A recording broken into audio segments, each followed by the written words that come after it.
కేటీఆర్ వ్యాఖ్యలపై మంత్రి సీతక్క తీవ్ర ఆగ్రహాన్ని వ్యక్తం చేశారు. పండగ పూట మహిళలు, మహిళా మంత్రులను కించపరచడం కేటీఆర్ కు ఫ్యాషన్ అయిపోయిందంటూ ఫైర్ అయ్యారు మంత్రి సీతక్క.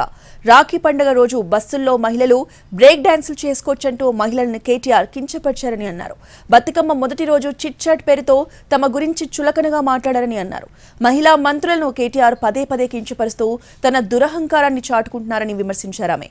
చిట్ చాట్ పేరుతో 4 గోడల మధ్య మాట్లాడడం కాదు, దమ్ముంటే బహిరంగంగా మాట్లాడాలన్నారు సీతక్క.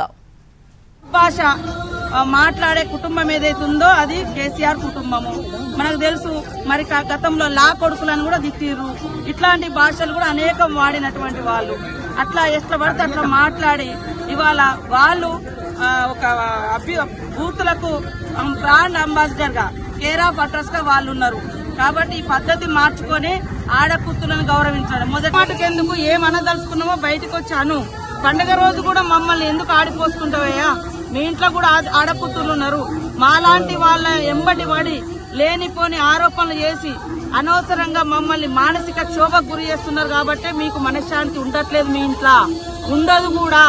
తోటి ఆడకూతులుగా మేము మా బాధను నిన్న సురేఖ గారి మీద ఎట్లాంటి వీడియోలు పెట్టారు, మొన్న నా మీద అసెంబ్లీలో పవిత్రమైనటువంటి అసెంబ్లీలో మార్పింగ్లు చేసి నేను ఎక్కడైనా నేను సవాల్ చేస్తున్నా.